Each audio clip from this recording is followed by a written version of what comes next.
Assalamualaikum warahmatullahi wabarakatuh. Balik lagi di channel kita Petani Teras. Jadi kali ini edisinya di Bank Sampah Paguyuban 05. Jadi pada konten kali ini kita coba untuk gambarin apa aja sih yang udah dilakuin sama Bank Sampah RW 05. Dan ini dia. Ini proses pertama kita. Jadi kita menerima sampah dari warga sekitar.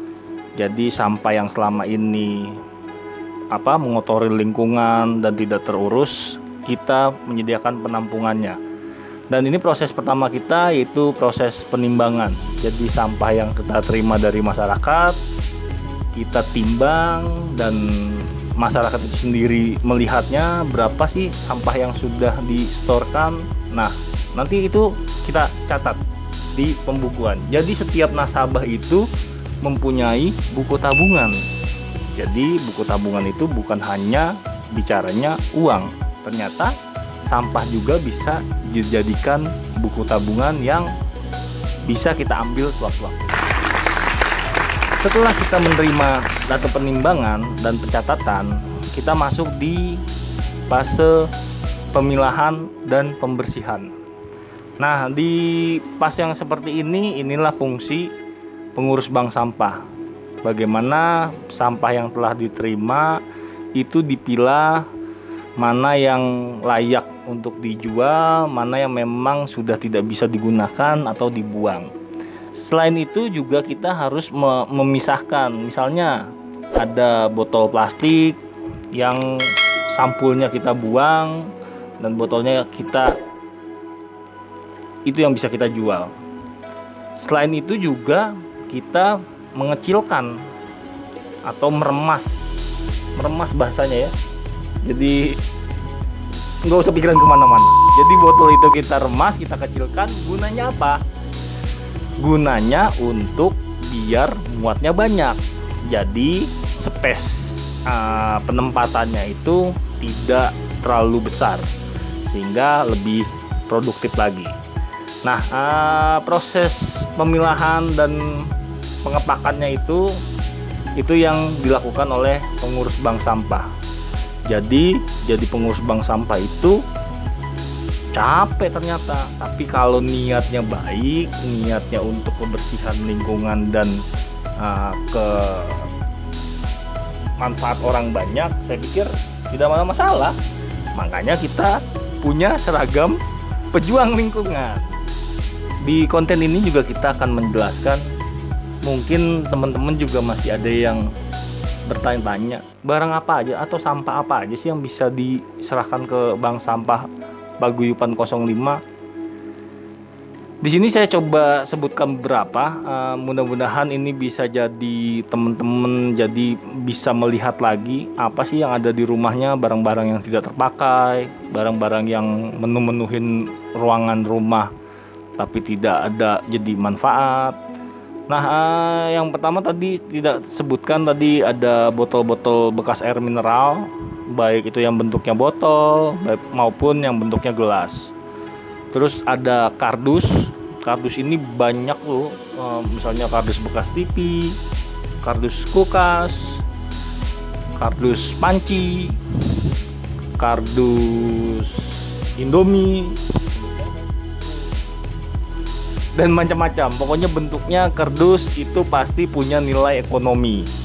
Nah, terus juga ada besi, mau besi yang masih bagus, besi kosong, besi isi, besi yang sudah karatan, itu bisa langsung disetorkan saja ke bank sampah.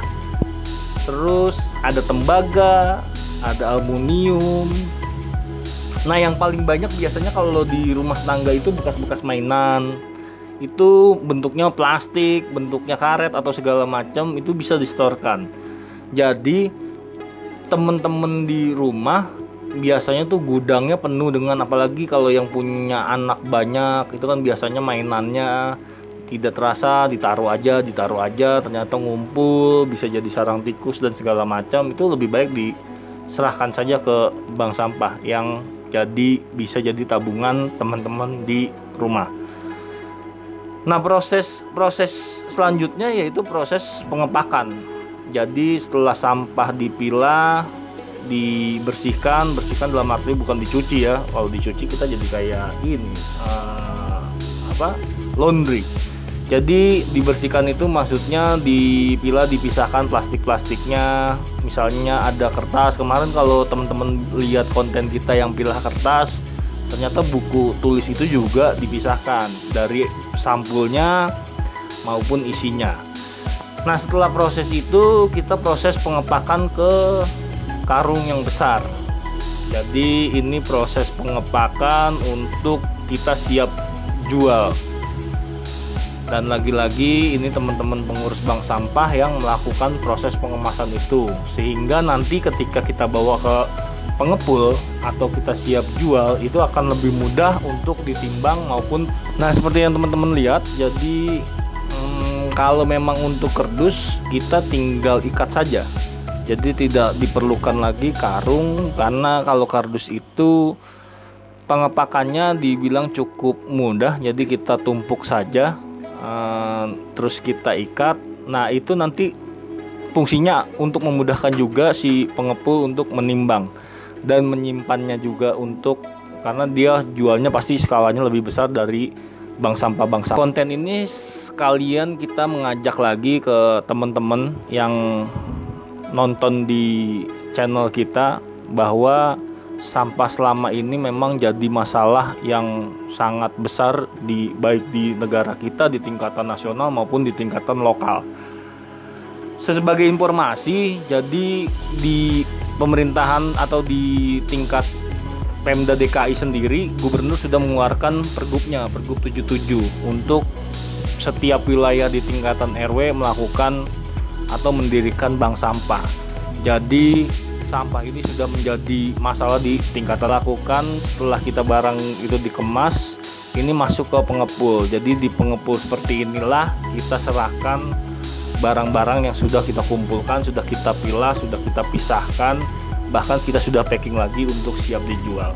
Jadi kurang lebih itu proses yang ada di Bank Sampah Paguyuban 05, dan mudah-mudahan nanti kita punya alat-alat yang lebih canggih lagi sehingga kita bisa lebih berdaya lagi dan lebih produktif lagi. Tapi kali ini kita tidak bosan-bosannya mengingatkan, ayo kumpulkan sampahnya, dipilah sampahnya, dan dijaga lingkungannya, dan juga sampah ini bisa menghasilkan tambahan nilai ekonomi buat keluarganya masing-masing. Kurang lebih itu, terima kasih banyak, stay tune terus di Petani Teras. Mudah-mudahan banyak informasi yang kita bagi, banyak ilmu-ilmu yang bisa kita sharing dan kita belajar bersama. Terima kasih. Assalamualaikum warahmatullahi wabarakatuh.